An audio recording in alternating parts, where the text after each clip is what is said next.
ሰባኪው እንዲህ ይላል፣ ከንቱ ከንቱ ከንቱ የከንቱም ከንቱ። 5 ከንቱ እንዴት ሰው ይጽፋል? ሁሉንም ነገር አይቶት ከንቱ ነው ብቻ አይደለም ያለው። ገንዘብን ፈለግኩ አለ፣ አገኘሁት አለ። ጥበብን አለ ፈለግኳት አለ። የምድር መሰረት ድረስ ወርጄ ነው የፈለግኳት አለ። የምድር መሰረት እንዴት እንደወረደ አላውቅም።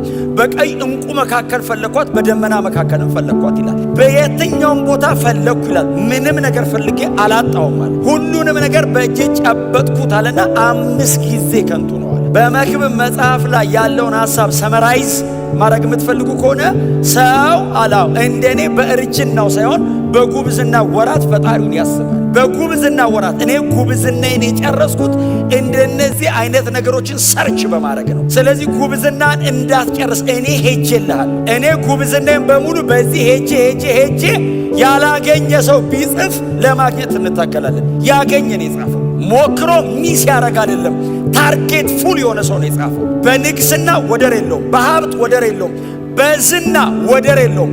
በምድር ላይ የሰለሞንን ጥበብ ያስናቀ ጥበብ ኢየሱስ ጋር ብቻ ነው የተገኘው። ባይዘዌ ሰለሞንን ከመስመር ያወጣ ጥበበኛ ኤቨር የለም። ኤቨር ኢየሱስ ጥበበኛ አይደለም፣ ጥበብ ነው ራሱ። ለዛ ነው ሰለሞንን ከመስመር ያወጣው። ኢየሱስ ራሱ ዊዝደም ነው፣ ዋይዝ አይደለም። በጥበበኛ ደረጃ ከእግዚአብሔር የቀዳ ጥበበኛ ሰለሞንን የሚያክል የለም። ቆመ ስታየው ትንበረከካል። ጦር ይዘህ መጥተህ አስራት አውጥተህ ነው የምትሄደው። አትችለውም። በጣም ማይቲ ነው። ይህንን የሰጠው እግዚአብሔር ነው። ባይዘወይ ታግሎ አይደለም ያመጣው። በንግስናው መጀመሪያ እግዚአብሔር ለሰለሞን ተገለጠ። ምን ልስጥህ አለው። የዳዊት ልጅ ነህ፣ ኪዳን አለ፣ የመሲሁ ላይን ነህ። አሁን ምንድነው ማድረግልህ ለዚህ ህዝብ ሲለው እንደ ባህር ዳር እንዳለ አሸዋ ያለ ዝምራ ብለኛው ጥበብ ስጠኝ አለው። ኃይል ስጠኝ፣ ጉልበት ስጠኝ። ሁሉም እዛ ውስጥ አለ። ኃይለኛ ምናምን በሙሉ ይቀልጣል ጥበበኛ ጋር ከመጣ። ማንም ከእናንተ መካከል ጥበብ ቢጎለው ነው ተብሎ የተጻፈው። ኃይልማ አቬለብል ነው፣ ቀርቧል። ኃይልን የምትጠቀመው በጥበብ ነው። እውቀት ልትጠቀጠቅ ትችላለህ። እውቀቱን ግን አዛምደ መኖሪያ ብቃቷ ጥበብ ነች። ሰውየው ጥበበኛ ነው። እግዚአብሔር በጥበብ ይሙላችሁ በእውነት በኃይልም በጽድቅም በጸጋም። እና ይሄ ጥበበኛ ምሳሌ መጽሐፍ ላይ ያልዳሰሰው ሶሻል ላይፍ የለም። ሰው መሬት ላይ ከሰው ጋር ጎን ለጎን ቁጭ ሲል ምን እንደሚወረው ጽፏል። ባይዘው ሰነፍን አሁን እንደ ሰለሞን የሚያክሰዋል።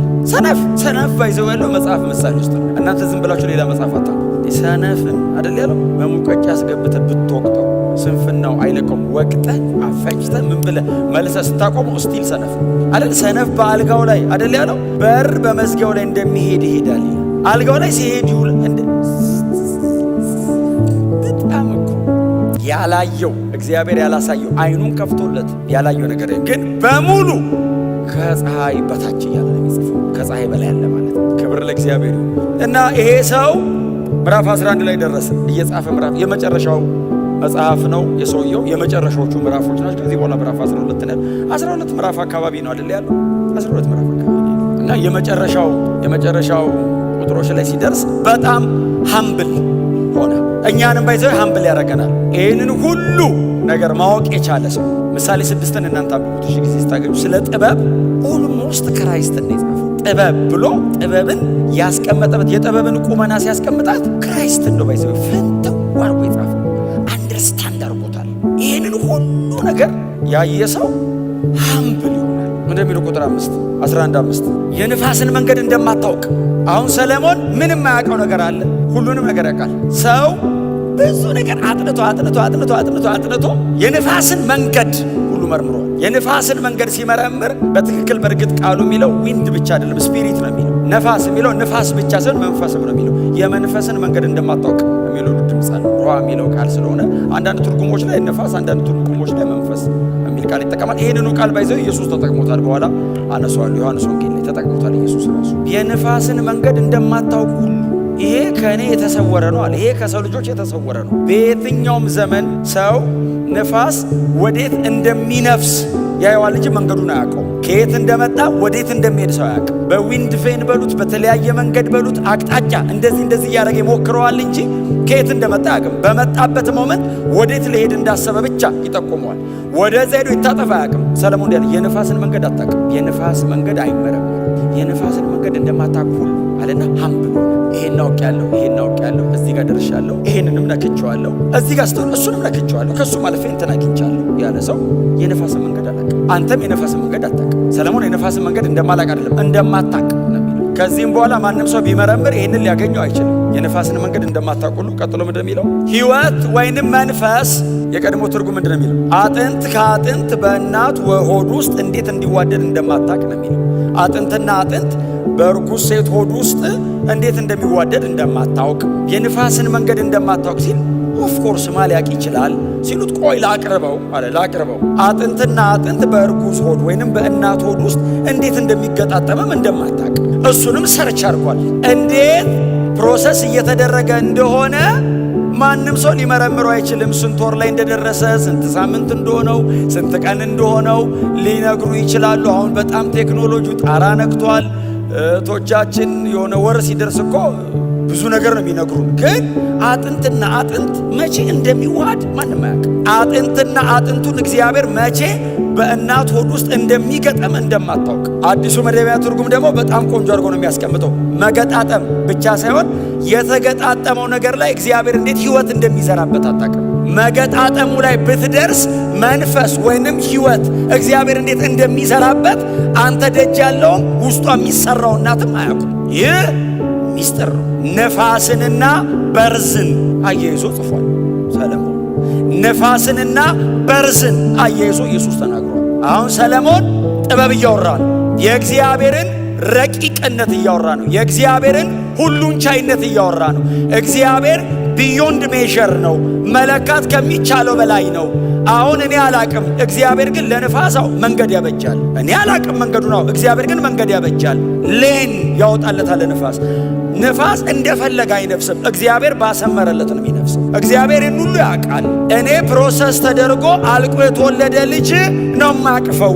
እግዚአብሔር ግን አጥንትና አጥንትን መገጣጠም፣ የተገጣጠመ ሮቦት አይደለም እኮ እናት የምትወልደው፣ ሕይወት ያለው ነገር ነው የሚወለደው። ሕይወት መች እንደሚሰጠው አይታወቅም። ሐኪምም የሚነግር ሕይወት አለው ነው የሚለው እንጂ መች ተሰጠው አያውቅም። እግዚአብሔር ሕይወትና መንፈስን በእርጉዝ ሆድ ውስጥ በሚገጣጠም አካል ላይ እንዴት እንደሚያደርግ ማንም አያውቅም። አሁን አሰባችሁ ታውቃላችሁ? በቃ እርጉዝ ተመስገን፣ ልጁ ይፈረገጣል ሆድ ውስጥ እንደዚህ። እኛ ምንድነው የምናስበው? ሁሉ ማቀፍ ሕይወት ሰጪ ነው እግዚአብሔር። ሕይወት መንፈስ እዛ ውስጥ ያለ ልጅ ላይ መቼ እንዴት እንደሚያደርገው አታውቅም። የሰለሞንን አድማጮች ዝም ብላችሁ አስቧቸው፣ እኛን አስቡ። ትክክል ነው ይላሉ። የነፋስ መንገድ አናቅም። አዎ በእርጉዝ ሆድ ውስጥ ልጅ እንዴት እንደሚገጣጠም አናቅም። ተገጣጥሞ ሕይወት እንዴት እንደሚዘራበት ምንም ኖሃው የለንም። አስገራሚ ነህ። በጣም ቲንከር፣ በጣም አሳቢ ነህ። ክሪቲካል ነው ጭንቅላተ ሰለሞን ብላችሁ ልታደንቁ ስትሉ ልነግራችሁ የፈለግኩት አሁን እዛ ድረስ መርምሬ ያለው ሳይሆን ሁሉን የሚችል አምላክ የሚል ቃል አለ። አሁን እናንተ ኮምፕሬንድ ልታደርጉት የማትችሉት ሁሉን ሰሪ የሆነውን የእግዚአብሔርን ሥራ ማስተዋል አትችልም። ሰው በጣም ብዙ ጊዜ ትንሽ ያቅ የጨረሰ ይመስለዋል። በጣም ትንሽ ያቅ ከሆነ ነገር እስከሆነ ነገር ሲያቅ ያለቀ ይመስለዋል። በጣም ተግቶ ሲጸልይ፣ በጣም በዚያ ያለ መጽሐፍ ሲያነብ ያለቀ ይመስለዋል። ሄዶ እግዚአብሔር የለም ሁሉ ይላል። ስለ ሁሉም ነገር መተንተን ይፈልጋል። ሁሉን ለማወቅ ትንሽ የቀረው የሚመስል ሰው እማያውቀው ነገር የለም የተባለለት ሰውዬ ሁሉን የሚችል አምላክ የሚሰራውን ሥራ ማወቅ አይደለም ማስተዋል አትችልም። እግዚአብሔር ሊገልጥልህ ካልወደደ በቀር፣ እግዚአብሔር ሊያሳይ ካልፈቀደ በቀር ልታውቅ አትችልም። የማንን ሁሉን የሚችል አምላክ የሰራውን ሁሉ አይደለም፣ እግዚአብሔር የሰራውን አንድ ነገር ማስተዋል አትችልም። የሰራውን ሁሉማ ማወቅ አይቻልም። የሚሰራውን አንድ ነገር እንኳን ሰው ማወቅ አይችልም። ሰለሞን እግዚአብሔርን ሲጠራው እንደዚህ ያለው ሁሉን የሚችል አምላክ። ክብር ለእግዚአብሔር ይሁን። ለዛ ነው የምንጸልየው፣ ለዛ ነው የምንበረከከው፣ ለዛ ነው አንችልም የምንለው፣ ለዛ ነው ሃምብል ፕራይድ ልባችን ላይ የማይገኝበት ምክንያት አንዱ ሁሉን የሚችል አምላክን ሥራ መመርመር አልችልም እና ተንበርክኬ እማጸነዋለሁ። እግዚአብሔር ሆይ መንገድን አስተምረኝ፣ አደራረግን አሳየኝ። የእግዚአብሔር ባሪያ ሙሴ የለመነው እሱን ነው። አቤቱ እግዚአብሔር ሆይ አለው። አቤት አለው። በስሜ ጠርተኸኝ አለው። ሙሴ ብለህ መንገድን አስተምረኝ። ከግብፅ ምድር በባህርና በደመና ሕዝበ እስራኤልን እንደዚህ አዝሎ ያወጣ ሙሴ 600,000 ሕዝብ ከስር ባህር ከላይ ደመና አድርጎ እግዚአብሔር የመራበት ሙሴ፣ እግዚአብሔር በሲና ተራራ ላይ ፊት ለፊት የሚያዋራው ሙሴ ተንበርክኮ እንዲያለ መንገድን አስተምረኝ። ሁሉን የሚችል አምላክ ሥራ አይታወቅም። እግዚአብሔር እስከ ዛሬ እንዲያርጓል፣ ከዚህ በኋላስ እለምነዋለሁ። ምንድነው ልሰራ የፈለግከው? አያስፈቅደኝም። ሲሰራ ሉዓላዊ ነው፣ ሁሉን የሚችል ነው፣ ሶቨሪን ነው። እኔን እየጠየቀ አይሰራም። እንዳቅ የፈለገውን ብቻ ነው የሚነግረኝ፣ የቀረውን ሰርቶ ነው የሚነግረኝ። እስቲ አሜን በሉ። የእግዚአብሔር ሥራ ምንድነው? ክሪኤሽን። የእግዚአብሔር ሥራ ምንድነው? ሪዴምሽን። ምንድነው የእግዚአብሔር ሥራ? መፍጠር። ምንድነው የእግዚአብሔር ሥራ? ማዳን፣ መዋጀት። ይህንን ሰው መርምሮ ሊደርስበት አይችልም። ሁሉን የሚችል አምላክን ሥራ ሰው ሥጋ ለባሽ አይችልም ሊያውቅ። ማስተዋል አትችልም። እግዚአብሔር እየሠራ አታስተውልም። እግዚአብሔር እያደረገ ሰው አያውቅም። እግዚአብሔር ማዳን እያደረገ ሰው ያሾፋል፣ ይሳለቃል፣ ይሳደባል፣ ይራገማል። ይህ አይደል እንዲሆነው በአባቶቻችን ዘመን እግዚአብሔር ማዳን እያደረገ ፈርዖን ይንቅ ነበር፣ ይንቃል። የቤዛነት ሥራ እግዚአብሔር እየሠራ በበግ ደም አድርጎ ለሚመጣው ነገር ጥላ እግዚአብሔር እየሠራ ፈርዖን የሰጠው ዘንድ እለቅለት ዘንድ እግዚአብሔር ማን ነው? ሰው አያስተውልም። ንጉሥ ሆኖ አያስተውልም። አስተዋይ ነው አያስተውልም፣ አያቅም፣ ይተላለፋል ከእግዚአብሔር ጋር። ማን ነው ሊያስተውል የሚችለው? እግዚአብሔር ብርሃን ይስጠን ማስተዋል። ሰለሞን በጣም አስደናቂ ሰው ነው በእውነት። የእግዚአብሔርን ሥራ ክሪኤሽንን በጥበብ እግዚአብሔር መሰረት እንዴት መሬት ላይ እንደመሰረተ፣ በጥበብ ሰማያትን እግዚአብሔር እንዴት እንዳቆመ ያወቀ ሰው፣ የጻፈ የተነተነ። ሙሴ ዘፍጥረት ላይ ሰለሞን ምሳሌ ላይ ባቀረበው መንገድ ይፍን አላቀረበም። እንዴት አድርጎ የእግዚአብሔር ጥበብ እንደተገለጠ ፍጥረት ላይ የገባው ሰውዬ ሰው የእግዚአብሔርን ሥራ ያስተውለው። ይህንን ሁሉ በዚህ መጠን እግዚአብሔር ሪፊል ያደረገለት ሰው ወደ ኋላ ሄዶ ክሪኤሽንን አንደርስታንድ አድርጓል ሰለሞን። እስቲል እንደዚህ ይላል የእግዚአብሔርን ሥራ። የትኛው እግዚአብሔር? ሁሉን የሚችል። ክብር ለእግዚአብሔር ይሁን። ጎናቸው ያለው ሰው ማስተዋል ለምን በሉት፣ በደንብ ንገሩት። ማስተዋል ለምን። አያችሁ፣ የሆነች ነገር አድርገን ሜካኒካል ሆነን እንዳንሞት፣ የሆነ ነገር ደገም አድርገን እንዳንሞት እግዚአብሔር በሕይወታችን ላይ ዲዛይን ያደረገው ነገር መጨረስ አለበት። ሁሉን የሚችል አምላክ ነው ከኛ ጋር ፕሮግራም የጀመረው። ሁሉን የሚችል አምላክ ነው መስመሩ ላይ ያስገባል። ሁሉን የሚችል አምላክ ነው እኛን ለማዳን ፕሮግራም ያደረገው። ሚስ እንዳናደረገው ቸርች ቁጭ ብሎ ሰው ሚስ ሊያደርግ ይችላል። እምፈልገው እንዲሆን እየጠበቅኩኝ ልጎዳ እችላለሁ። እምትፈልገው ምንድን ነው ብዬ መለመን አለብኝ። የእግዚአብሔርን ፕሮግራም አውቀን የምንሰራበት ቦታ ነው፣ እቅዴን የማደርግበት ቦታ አይደለም። ቸርች እስቲ አሜን በሉ። እንትን ፈልጌ ነበር አልፈለኩም ነበር አይደለም። ምን ትፈልጋለህ? አሜን ነው። ይሄንን አድርግ ሲል ስታስተውል ሮጠ የጨበጥከው ነገር በሙሉ ከንቱ እንደሆነ ያኔ ነው የሚገባ። ለፍተ ጥረ ግረ ምን ብለህ ስምን ያደራጀበት ጉዳይ ምንም እንዳልሆነ የሚገባ እግዚአብሔር በአንተ ሕይወት ላይ እየሰራ ያለው ነገር ሲገባ ብቻ። ያኛው አለበለዚያ ይዞ ነው የሚሄደው። ሰለሞን ይዞት አልሄደም፣ ይዞት ሄዷል እኮ የተወሰነ ልቡን ጠልፎታል እኮ። በጣም ብዙ ውሳኔዎች እኮ አድርጎበታል እኮ ሰለሞን በዛ ምክንያት። ከጊዜ በኋላ ግን ገባው፣ እግዚአብሔርም አነቃው። ክብር ለእግዚአብሔር ይሁን። የእግዚአብሔርን ሥራ የማዳኑን ሥራ ሰው ያስተውል። እግዚአብሔር በኖህ በኩል የማዳን ሥራ ሲሰራ የገባው ማን ነው? ኖህ ብቻ። ዓለሙ በሙሉ አልገባው። ምን እየተከናወነ እንደሆነ ዓለሙ በሙሉ አልገባው። ሰውየው ብቻውን መርከብ ይሰራል። አንተ ሰው 120 ዓመት አይገባው፣ 1 ዓመት አይገባው። አሁን እኛ ገና 2ኛ ዓመታችን ሊመጣ ነው በእውነት እንዴ። 198 እንግዲህ 118 ዓመት እኮ ይበልጡናል እኮ እነሱ። 120 ዓመት ነው ሰውየው የሰበከው። 120 ዓመት። እኔ 120 ዓመት መኖር ራሱ እኮ ከባድ ነው። አንድ ነገር እየሰበኩ መኖር ብቻ እኮ መኖር ከባድ ነው በጣም። 120 ዓመት የእግዚአብሔርን ማዳን ሰው ሲሰብክ ማንም ሰው አላስተዋለም። ቀጥሎ ኖህ ዓለምን ኮነነ ለብቻው።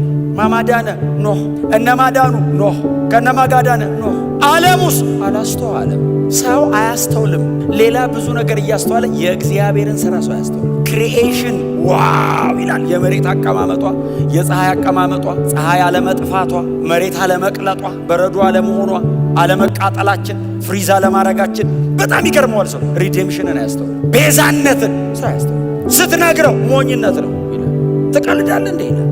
በዚህ ዘመን ይላል። በዚህ ዘመን ሰው እንዴት ቤዛነት ያወራል ይላል። ዓለም እንትን በደረሰኝ የእግዚአብሔር ሥራ ነው። እንዴት ያስተውል ሰው? እንደዛ ሲል በዚህ እንዳፈርድበት ትክክል ነው። ናቹራል ማን ነው? እውነቱን ነው። ምንድነው ማድረግ ያለብህ? ግፈፍለት ብለህ ነው መጸለይ ያለብህ። ከድኖበት ነው። የማያምኑትን አይምሮ አሳውሯል፣ ቤዛነቱን እንዳያስተውል። ክብር ለእግዚአብሔር ይሁን። ሁሉን ሰሪ የሆነውን የእግዚአብሔርን የማዳን የመቤዠት ነፃ የማውጣት ሥራው ሰው አያስተውል። እግዚአብሔር ከዚህ ያድን።